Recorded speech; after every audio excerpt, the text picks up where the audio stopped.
Good morning and welcome to the Bowling University studio from the International Bowling Campus in Arlington, Texas. I'm Kelly Bednar and I'll be your host for this edition of the Bowling University Tuesday Morning Profit Break. Thank you for joining us. The Tuesday Morning Profit Break is an opportunity for sharing insights on how to grow revenue, reduce costs, enrich yourself, your team, and your business. Welcome to our new viewers and welcome back to those of you joining us again. Thank you for taking a few minutes out of your busy day. We have another great show ready to share with you today. So grab your cup of coffee and your morning or your favorite morning beverage, and let's get started improving your profitability. Today we have with us a very special guest, Armando Lanuti. Armando is the president of Creative Works, a company that helps entertainment venues get customers off the couch with immersive attractions and experiences. Armando is a big proponent of giving back, and he instills that in the culture at Creative Works. Appropriately today, Armando is going to be discussing building and maintaining the right culture for your center. So Armando, thank you for spending a few minutes with us and joining us here on the Tuesday Morning Profit Break. Kelly, thank you so much for having me. I greatly appreciate it. I'm looking forward to Bowl Expo here coming up in a couple of months, and just really excited to be able to help share with your attendees some of the things that we've used to help grow Creative Works over the last several years, and talk about building and maintaining a culture in your entertainment center. We're really big believers in the idea that life is 10% about what happens to you and 90% about how you react to it. And along those same lines, when you're running your center and you're building that culture, you got to realize that mechanics are the same way. They're the core foundation. You got to have them, but mindset is really, a big portion of how you gain that success in your venue. And so we're constantly consuming, content for ideas and improvements within our business. And so here are just a few things that have served us very well over the last several years. We didn't come up with these. These are things from different books, and I'm going to share those sources with you. But this is about making that mindset shift. And the first one that I think is super important, with what we just went through in this last year, is the Stockdale paradox, right? He was a prisoner of war, and he is often credited with this idea that you must confront the reality of what you're in. You can't plan for everything, and you've got to be able to face the facts of what the crisis is that you're dealing with. And that really is super present with what we all just went through in our industry, in particular over the last year with COVID and closures and government restrictions, and the shift in the mindset of our average guest that would come into an entertainment venue.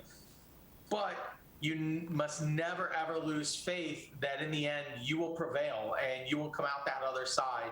And that's really what we're starting to see in some of those areas that have opened up. We were just in Texas, a couple of weeks ago, and seeing locations at Andretti and Main Event that were jam-packed, right? People want to come back to our venues, but some of you might still be closed depending on where you're at in the world, where you're at in the country, and haven't had a chance to experience that yet. But realize that if you can stick with it, that you will prevail. Keep making the plans for your reopenings. Get a chance to make that second, first impression is so important as your guests start to come back to your venues. With that, I think another key piece that, again, we talked a little bit about mindset at the very beginning that is super important is the idea of abundance versus scarcity. And the abundance is there. As I was just talking about, people are coming back to venues. We're hearing reports from, our clients that are open all over the country. Spring break has been very, very good this year up to this point. And in the walk-in traffic, people are wanting to come out to venues. You've got to have that mindset that the business is there if you set yourself up for success and if you go after it. And so I highly recommend that everybody positions themselves in that way, right? Take advantage to where your competition might be facing a scarcity mindset. They might be, removing their marketing dollars, removing their promotions, and not going after that. Look, you just can't make good decisions when you're making them from a place of fear. You've got to be able to know that these decisions that you're making are important as you're moving forward. And every obstacle is going to present opportunities. You just got to look for them, and you've got to be creative potentially in your approach in ways that you may not have had to do in the past as you're coming out of this right now. The other big piece is that you've got to kind of figure out as you're managing your business how to almost triage, very similar to how somebody would in the medical field. You've got to figure out what is an emergency, what is super important, what's that priority, what are the things that are important but maybe not as urgent, right? What are those items that, yes, I got to take care of it, but I don't need to take care of it in the middle of a Saturday afternoon. I can take care of it on a Monday or Tuesday to set myself up for success in that following week. It is very, very easy for us as business owners to get caught in a firefighting type of a situation, right? But if all of your emergencies are given equal priority and attention, none of them are going to get resolved in the right order. And so it's super important for you to categorize these with your managers, with your team members, to determine what are the items that need to be happening and taking place right now versus what are the items that, though they are important, we can take care of when we have a moment to catch our breath. The last item I want to talk about is how do you set your team up with the knowledge and with the tools to handle some of these firefighting situations that you as an owner are not having to do, right? So one of the biggest things that I highly recommend is an idea of don't bring me problems, bring me solutions, right? Have your team members come to you when a problem arises where they've already worked through one or two solutions, right? Or potentially you've given them the autonomy to put out that fire in that moment, satisfy that client, that customer, that guest that's in your venue. And then you guys talk about what was the scenario and what did they solve with their solution, and was that the best solution, right? You applaud them for making that decision in the heat of the moment and giving them the pickle, so to speak, is another common phrase from other methodologies, right? You satisfied that customer in that moment. Now that we've had a chance again to decompress, to talk about it, is that the right solution? Or next time, now from a training standpoint, I can train this team member or my other team members how I want them to react. And this is super important as a business owner as you're trying to think strategically. You want to start training your managers and training your team members to think as you would think. And so by going through this exercise, you're going to naturally teach them what are the outcomes you're looking for, what are the thought processes that you put in to finding these solutions as they come up with 2 to 3 solutions of what they would do. And you say, hey, based on my experience, based on how I want to run my business, I would go down this path, or hey, here's a new path that you hadn't even thought of because of my experience and my knowledge. Here's what I'd like to have happen moving forward. And I think that's super important from that standpoint. Another really, really good item, Kelly, that we use is the idea of responsible freedom, right? How do we provide them the backyard to play in, but we've given them the freedom to play within that backyard, right, as they see fit? The same kind of a concept that we might use with our kids is the same kind of a concept that you might want to use with your team members. Here's the area, here's your parameters on how I'd like you to handle things. Within that, you've got some freedom, some autonomy to be able to do that. So Kelly, that's something that we found works very, very well for us. Well, I really like how you talked about I made a note. I love what you said. If everything is an emergency, nothing will get done. So that was, it just resonated with me when you said that. And then you talked about the autonomy. And so when you get to that next level, well, then you kind of touched on, can you go a little deeper when you talk about the, how do you say it? How do you empower your team in this new environment that we're experiencing? Let's call it, hey, we're almost there, so I guess we can call it a post-COVID environment. How do we empower our team?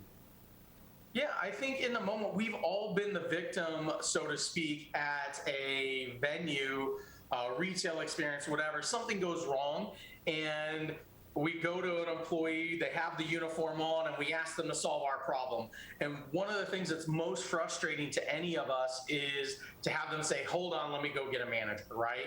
It's just delaying the resolution. So giving your team the autonomy to use their best judgment, giving them that parameters of things that they can just do on their own, they don't have to come and get manager approval for, is super important. It gives them that freedom. It gives them a sense of ownership when they're thinking through that problem in that moment. And it's providing a better customer experience for your guest who's at your venue, right? Because you're able to potentially solve that problem right then and there. And then you have that conversation afterwards. Look, things happen. I will never slap the hand of a team member, so to speak, that was doing what they thought was best in that moment, right? In that heat of that moment, trying to solve that customer's issues. We will talk about how we might do something differently in the future. But if you come down on them for solving that problem, they're never going to solve that problem again, right? You've got to make sure that you're providing that positive encouragement, positive reinforcement, that they took that initiative to get the client happy. Yeah, that certainly would empower them. But the next step to that is, I know that, been in the heat of the battle myself.